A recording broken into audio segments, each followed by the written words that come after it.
yang potensial listriknya meningkat.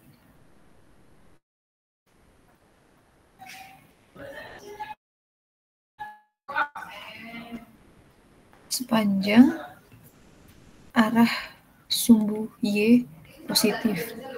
Y positif. Nah, sekarang kita lihat ya, kemanakah arah gerak proton tersebut? Kita gambar dulu.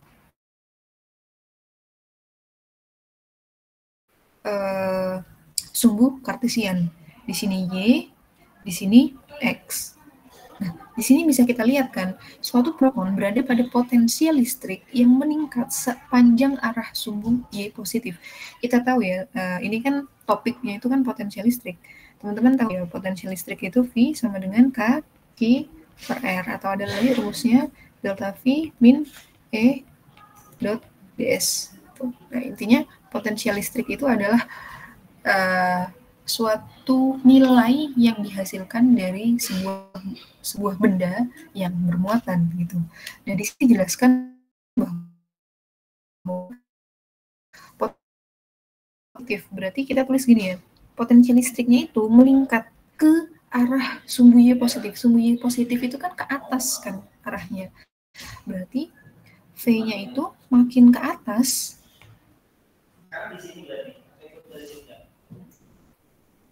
V-nya itu makin ke atas, itu makin besar. Gitu. Jadi di sini kita bisa simpulkan bahwa daerah yang arahnya ke sumbu Y negatif berarti V-nya tambah kecil atau tambah besar. Gimana? Kalian paham nggak soalnya ini? Jadi proton itu berada pada daerah yang potensial listriknya itu meningkat sepanjang arah sumbu Y positif. Artinya semakin ke arah sumbu Y positif, V-nya makin besar. Berarti ke arah kebalikannya, sumbu Y negatif, V-nya makin tuh, makin kecil.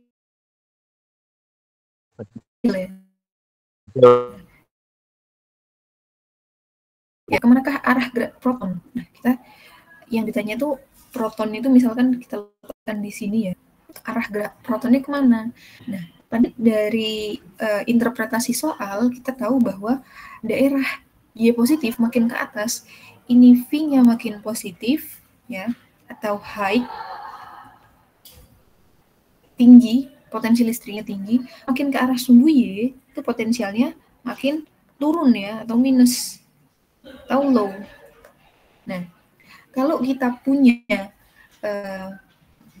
proton, suatu partikel yang muatannya positif, kita tahu dari gaya interaksi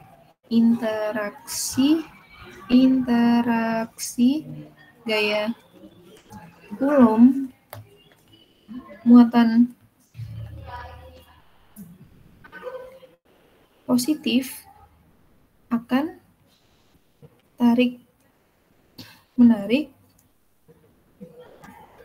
dengan muatan negatif, gitu kan.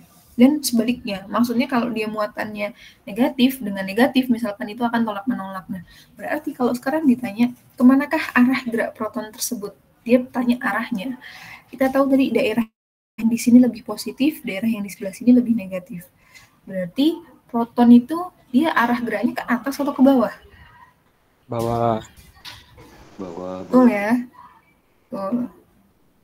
Dia arah geraknya akan ke bawah gitu, karena dia pasti akan tarik menarik dengan daerah yang lebih negatif gitu, ke situ arah geraknya. Nah, sekarang ditanya, berarti ya kemanakah arah gerak proton? Kita jawab ya, arah gerak proton itu ke arah sumbu Y negatif gitu. Nah, sekarang bila proton tersebut diganti dengan elektron, arahnya kemana? Atas.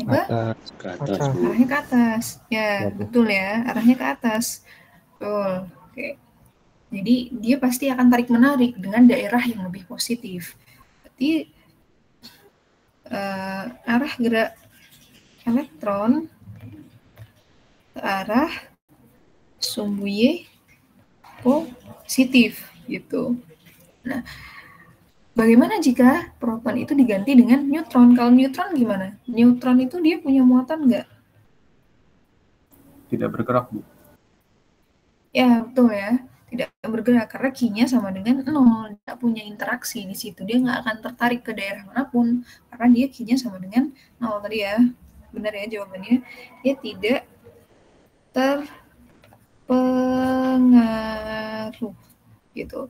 Nah, kalau misalkan di sini di soal ini ditanya lagi, kalau E-nya kalau ada medan E-nya arahnya kemana? Kalau ditanya medan E.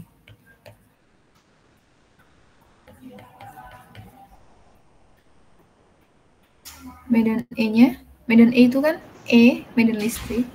Ya.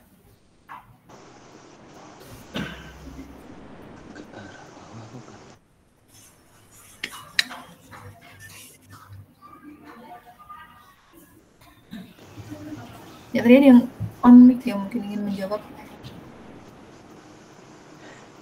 Halo?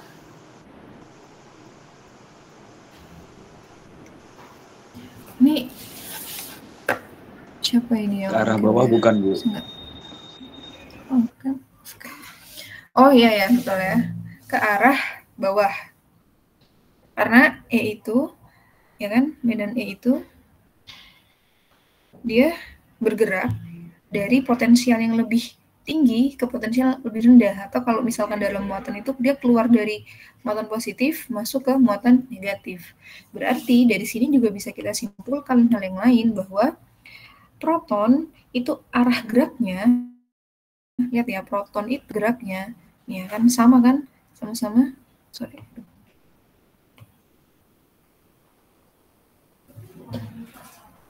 proton arah geraknya di proton kan itu sama dengan E ya, proton itu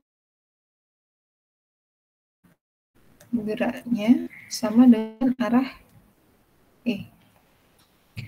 Yang elektron dia ke atas, E-nya ke bawah. Berarti kita simpulkan juga bahwa elektron arah geraknya tidak searah dengan arah E. Nah, nah ini pertanyaan, ini nomor 1 ini pertanyaan konsep ya sebenarnya, tapi tadi dari jawaban teman-teman sekalian saya kira sudah paham gitu. Oke, sampai sini ada yang mau ditanyakan atau sudah cukup? Cukup, Bu. Cukup, Bu. Oke.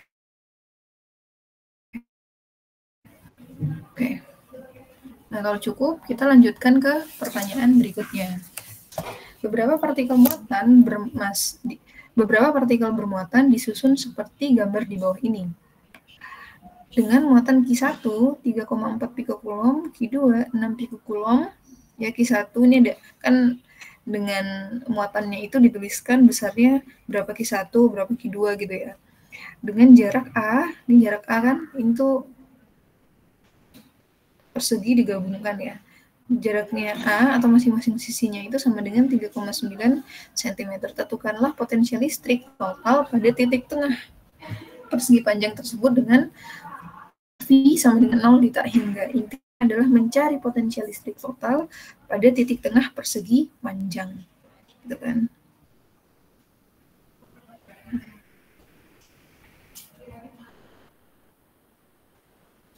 Oke.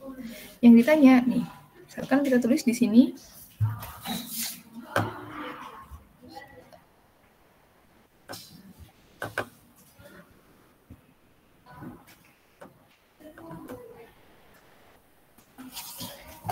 di titik tengah ini kita buat titiknya itu sebagai titik P gitu.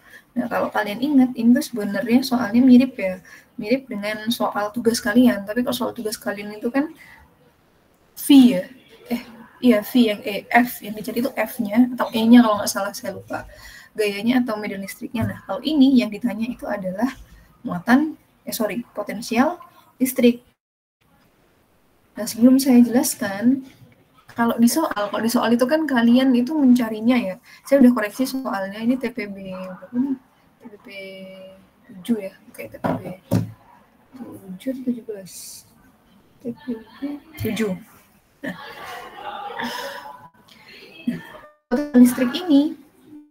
potensial listrik itu adalah besaran skalar. Kalau di soal kalian itu kan suruh mencari E kalau nggak salah ya, suruh mencari E, makanya kalian punya misalkan E-nya di tengah sini, terus nanti kalian buatlah ini ada EX, di sini ada EY gitu kan ya.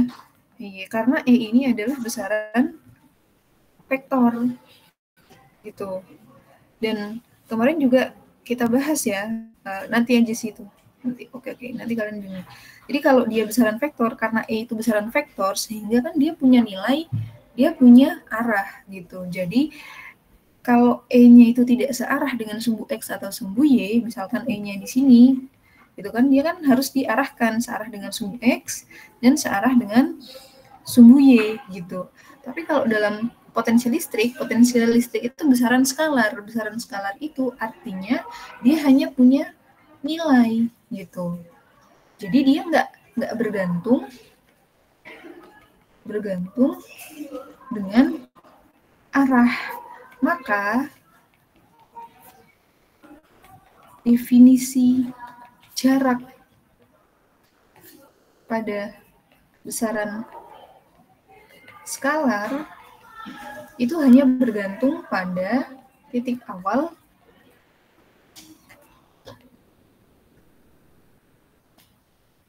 dan titik akhir gitu. Jadi jaraknya itu ya kita nggak perlu kita cari sin kostan kalau A-nya itu EX, misalkan EX sama dengan E sin theta, nanti perlu kita cari gitu. Nah, lanjut ke soalnya ya. Jadi yang ditanya itu adalah besar potensial listrik di titik P gitu. Nah, bagaimana cara-caranya? Kita tahu kan bahwa di titik P itu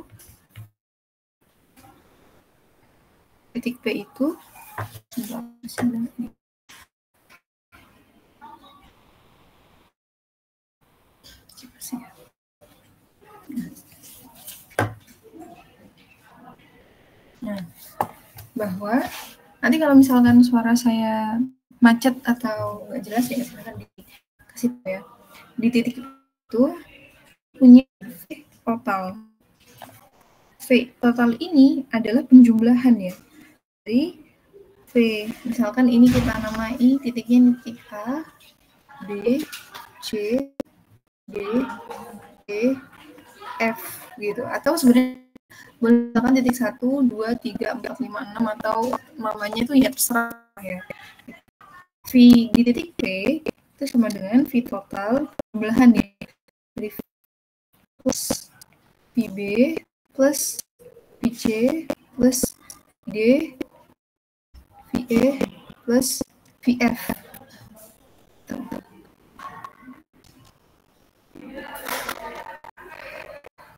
Nah,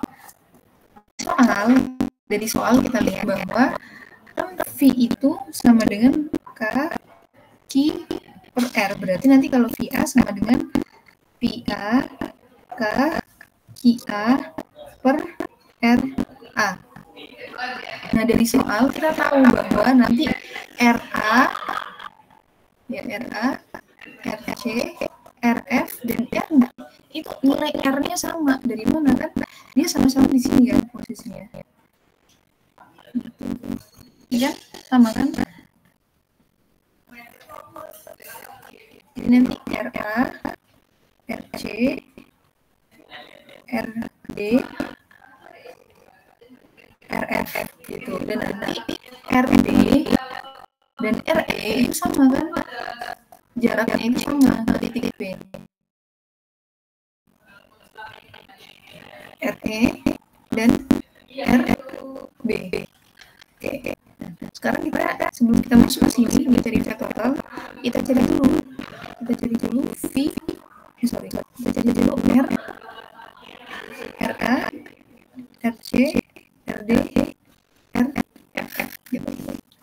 Kan kalau dari Iya, kalau dari sini ini kan kita bisa tahu nilai ini kan ya sisinya itu nilai. Kalau kita lihat ya seperempat dari persegi panjangnya cukup ke sini. Ini kan yang ini kan yang itu ini sampai bawah ya, berarti ini setengah betul ya, berarti panjang yang ini berapa? Berarti juga setengah. Berapa panjangnya? Sama-sama ya. Ayo tahu.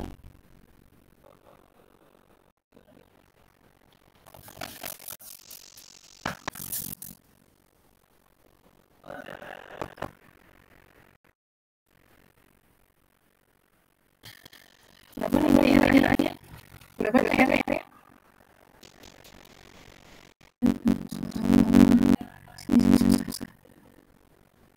Berapa nih? Tahu?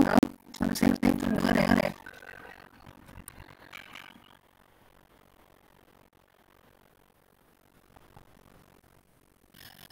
Ini kalian nggak jawab karena nggak tahu karena susah. Ya ini istilahnya susah. Adik-adik cuma susah. Terus.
Satu sudah jelas ya.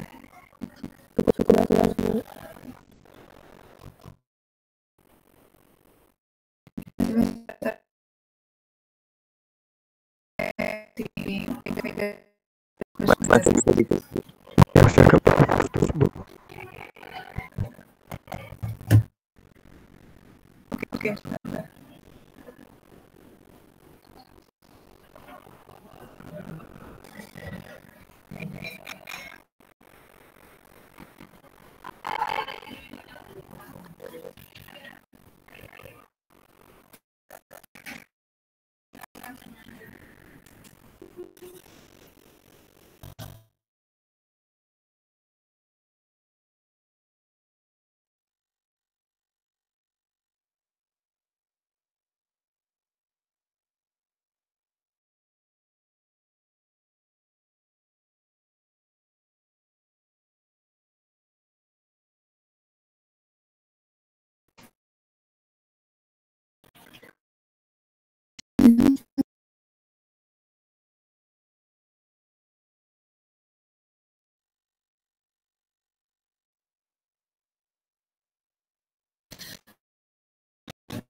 Gimana suaranya?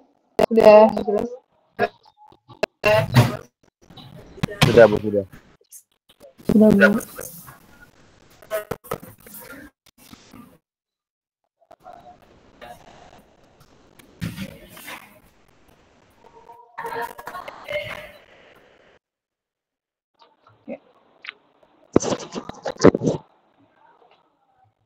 Ya, saya lanjutkan.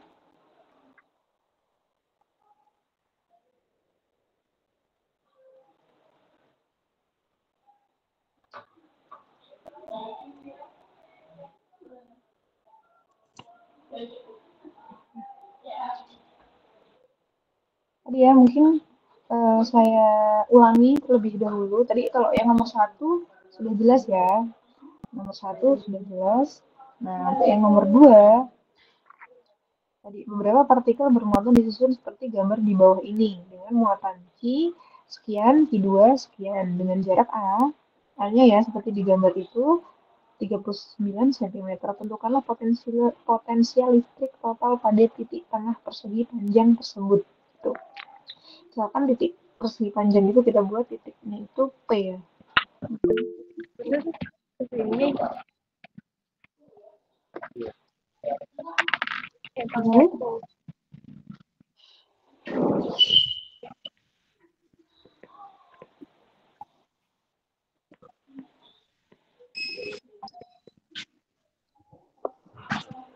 yang onyx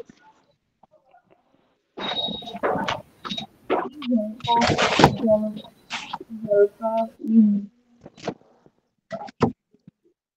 Oke. Ya.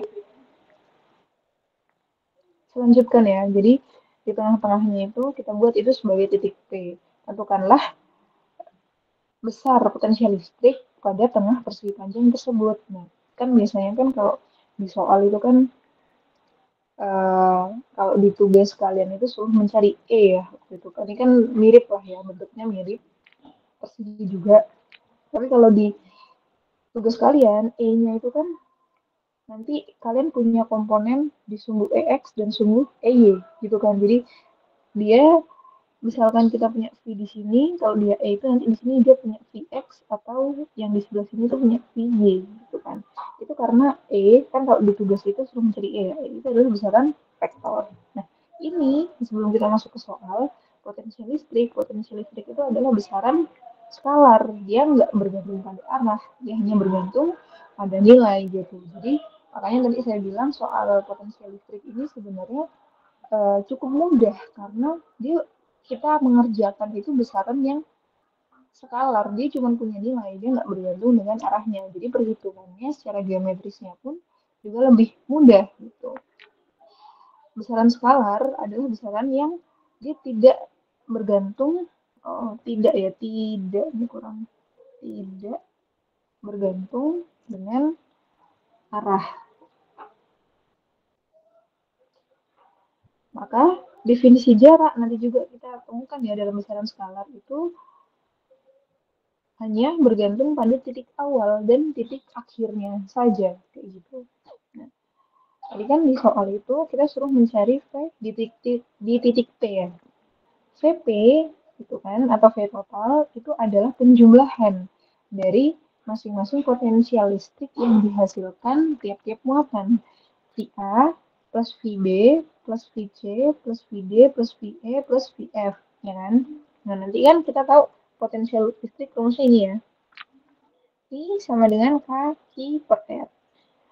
VA, kalau yang ditanya nanti VA sama dengan K A per RA gitu. Nah, di sini kita lihat bahwasannya nanti besar R atau jarak antara muatan yang ditanyakan ke muatan ke titik P itu untuk muatan A, muatan C, muatan D, muatan F itu kan sama kan?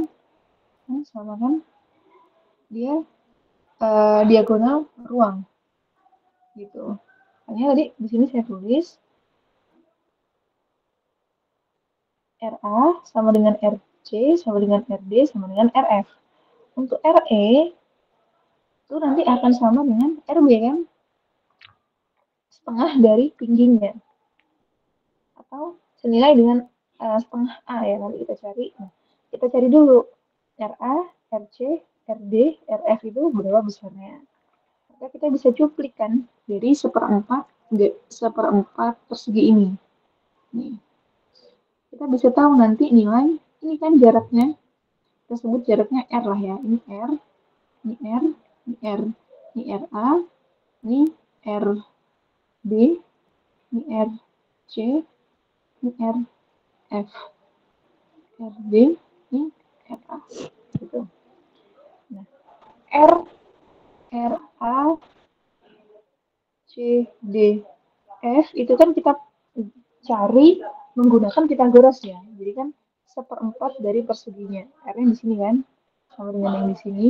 Gitu. Sisi depannya itu kan setengah A karena dia setengahnya ya, setengah tingginya setengah A. Sisi yang di sini sama dengan A. Berarti nanti R-nya kita pakai Pitagoras ya, sama dengan A kuadrat setengah A kuadrat gitu. Nah, kita masukkan di sini. Setengah akar setengah A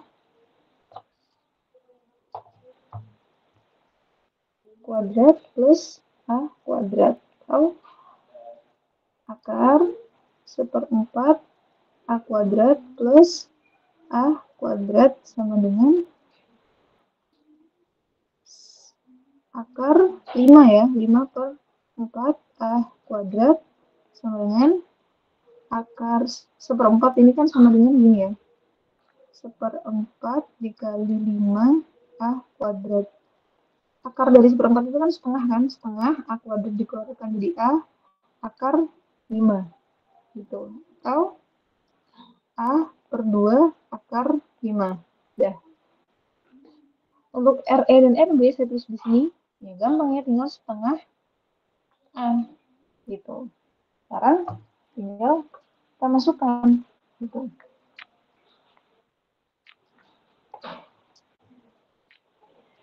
Si total sama dengan Pi A plus Pi B plus Pi C plus Pi D plus Pi F, FE plus Pi F. Tuh, kita kumpulkan dulu yang R-nya sama. Pi A plus Pi C plus Pi D plus Pi F plus Pi B plus Pi E. Pi A, ini kan karena R-nya sama, kan nanti kan K, Pi A, saya tulis ya biar kalian nggak bingung, plus K, Pi C, K, Pi D, K, Pi F, K, Pi B, RD, K, Pi E, RE. Nah, karena RA, RC, RD, RF sama, kita keluarkan di sini K per RACDF QA plus QD plus QF QA kurang ya QA QC QD QF itu yang ini kan juga sama K RB dan E kan RE dan RB kan sama dengannya RB E QB plus QE. Nah, nanti kita itu kan akan menemukan QA. Nanti kita masukkan ya nilainya. Saya tuliskan aja lah. K RACDF. QA-nya berapa? QA itu 2Q1.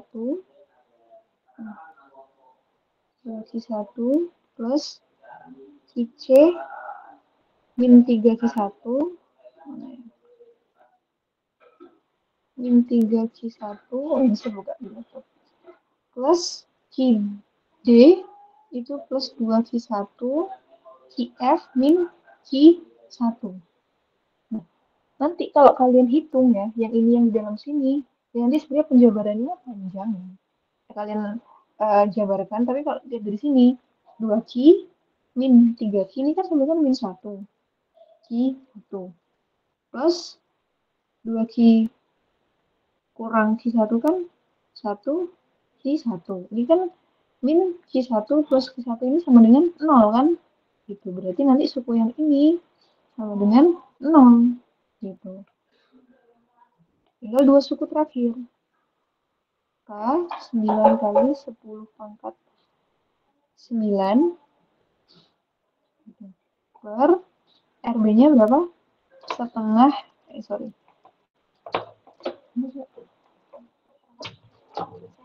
Oke. RB-nya berapa tadi? RB dan RE? Setengah A, Bu. Oh ya, setengah A QB sama dengan, saya lupa QB berapa. QB 4Q2, Q2-nya 6. 4Q2 ya sama ya, B dan E. 4 kali 10 pangkat, 4 kali 6 ya, 4 kali 6. Dan QA QB sama, berarti 4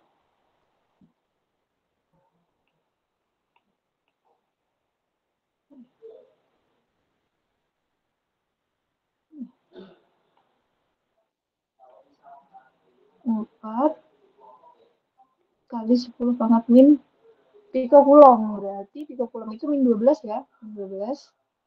4 kali 10 pangkat min 12. Nah, nanti kalian hitung ya. Di sini, tulis di sini kan yang ini tadi sama dengan 0 ya. 9 kali 4 tambah 4, 16 ya. 8, sorry. 8 kali 10 pangkat min 12 plus 0,5 setengah ya, dikali 3,9 cm kan, berarti 3,9. Kalau 39 kali 10 pangkat min 2. Nah, nanti dapat hasilnya berapa? Ada yang bisa cari berapa hasilnya? 9 kali 8 kan 9 kali 8 72 ya. 72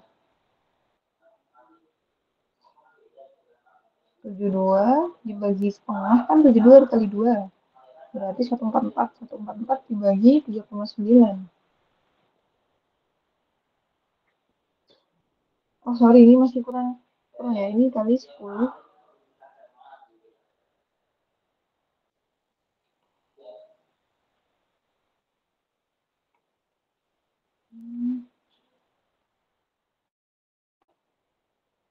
Kurang 9 kali 10 pangkat 9. Berapa? Ada yang ketemu?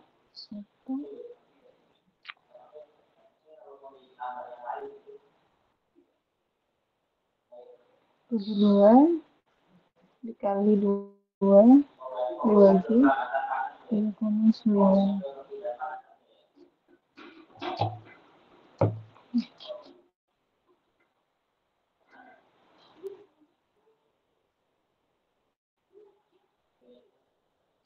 Oh, sebentar.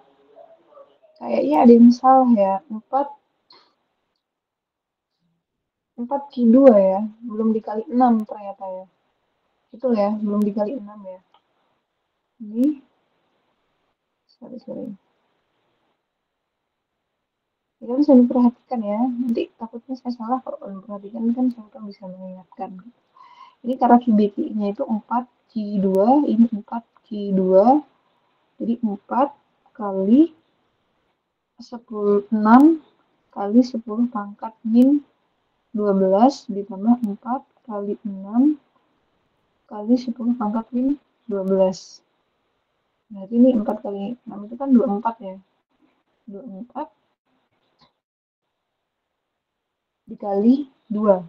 48 ya berarti.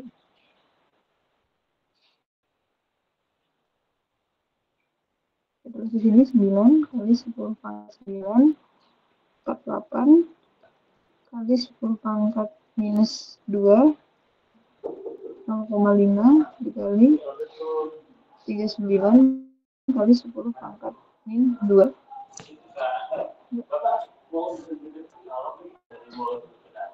Gimana? Ada yang sudah menemukan hasilnya berapa? Nanti kalian cari ya, hasilnya itu sama dengan 2,21 volt gitu.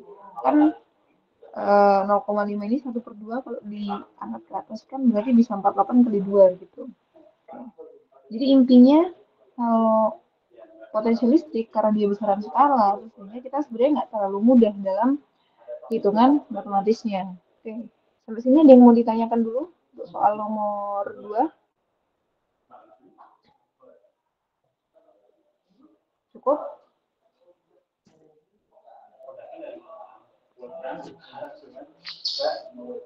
Gimana? Cukup? Cukup, Bu. Cukup, Bu. Ya, kita lanjutkan ke soal nomor 3. Nah, ini juga soalnya mudah ya. Dua buah batang listrik dengan panjang yang berbeda dibelokkan menjadi sebuah lingkaran dengan jari-jari R sama dengan 8,2 cm. Jadi R dari batang plastik. Jadi tadinya batang plastiknya lurus, ya ada Q2, batang listrik Q2 dan Q1 itu dibengkokkan, terus digabungkan jadi lingkaran yang jari-jarinya itu 8,2 cm. Batang plastik yang pertama membentuk seperempat itu menjadi seperempat lingkaran, yang ini jadi membentuk 3/4 lingkaran.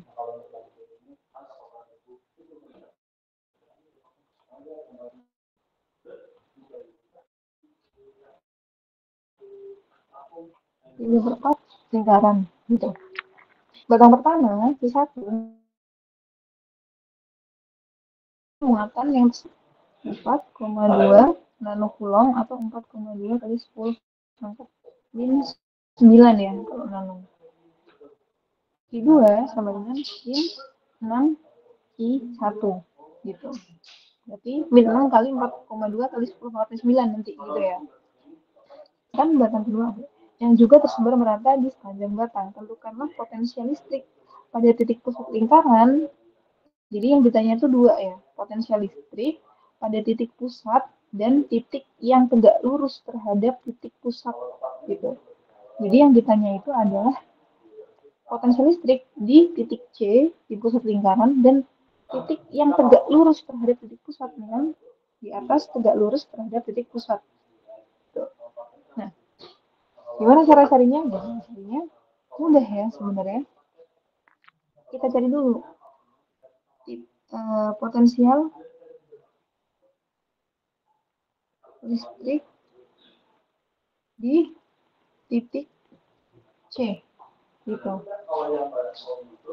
Jadi tadi kan mungkin kalian masih ingat tutorial yang pertama, kita itu kan punya soal seperti ini ya.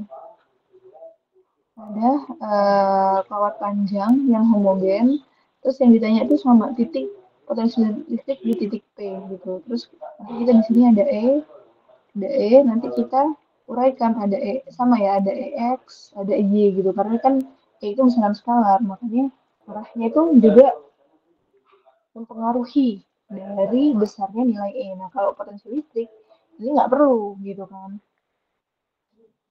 Jadi kita punya potensial listrik di titik C itu kan berarti VC itu sama dengan V total akibat batang pertama atau kita sebut dengan batang 1 ya, atau kawat 1 dan kawat 2 gitu. Nah, tinggal kita masukkan gitu, karena kita nggak usah mengintegralkan dan lain sebagainya ya, menjumlahkannya. Ini sebenarnya P1 di sini P1 itu sama dengan K integral dq per R1. Nah, karena ini potensi listrik itu besaran skalar dan tersebarnya merata, maka integral dari dq itu sama dengan Q. K Q1 R1 gitu. Nanti Buat V2 juga iya, K integral karena dia besaran skalar dan muatannya disebutkan sumber berapa ya. Ricci 1, ini 2, R2, K, I2, dan R2 gitu. Tinggal kita masukkan ke sini. Ricci sama dengan K, Q1 kan V1-nya R1 ditambah K, Q2, R2. Nah, karena R ini kan itu jarak antara kawat ke titik pusat C. Jaraknya berapa? Jaraknya kan R1 sama dengan R2 itu kan sama dengan jari-jari lingkarannya gitu. Berarti kita bisa keluarkan lagi ke R besar ini jari-jari lingkaran ya.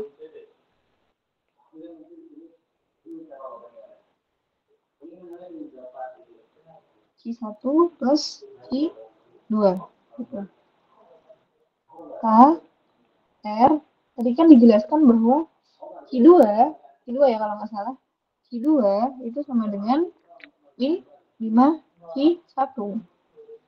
Min 5 Q1 KR sama dengan 6 ya. 6 atau 5 ya? 6 ya, min 6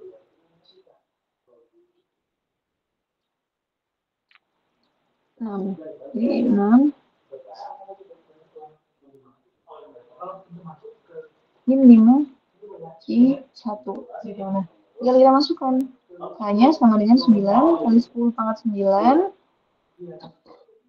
Ini hasilnya min 5 ya, min 5 Q1-nya 4,2 kali 10 pangkat min 19, min 9 ya. 9 per 8,2 cm ya kali 10 pangkat min 2. Nah, nanti kalian hitung nih hasilnya berapa volt. Jadi bisa bantu hitung, coba dihitung dulu.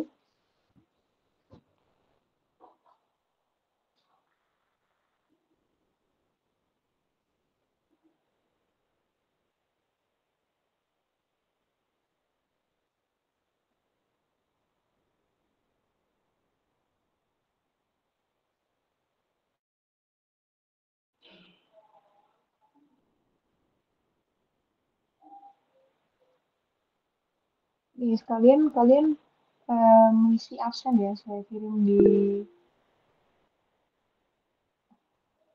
chat, di kolom chat di Google Meet. Sambil mengisi ya, sambil bisa dihitung berapa hasilnya.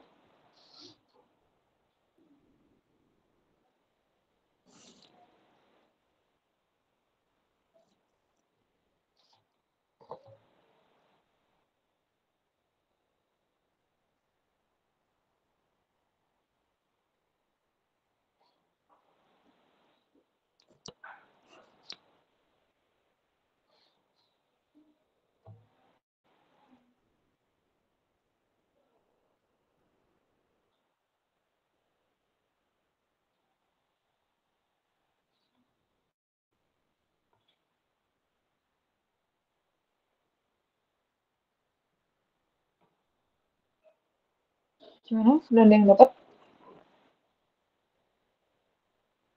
Minus 2304,9. Minus 2304,9 ya. Oke. Ya, betul ya hasilnya ya. Hasilnya itu sekitar 2300 lah gitu. Oke. Betul ya jawabannya. Tadi siapa yang Fitria menjawab? Ramadhani, Bu. Fitria Ramadhani. Terima kasih ya Fitria. Nah, ini betul ya jawabannya. Ada yang mau ditanyakan untuk soal nomor ini baru yang A ya. Untuk soal nomor 3 yang A. Maksudnya ini kan kita baru mencari titik pusat ya. Ada? Kalau nggak ada, kita lanjutkan. V di titik T atau titik yang tegak lurus dengan titik C, ya kan? Nih, di sini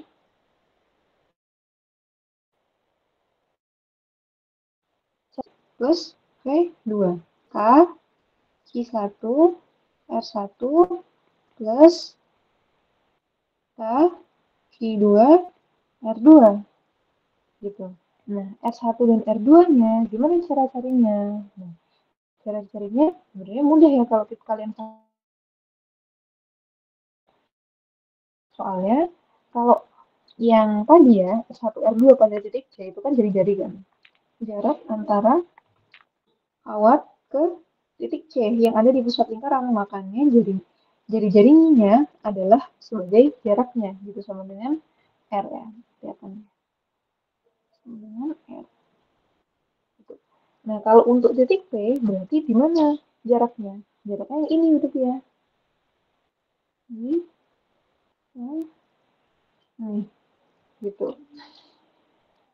Nah, kalau kita gambar ya, kalau tampak samping, ini titik C, ini titik P, ini jari-jari. Oh, ya. Ini lingkarannya, ujung lingkarannya.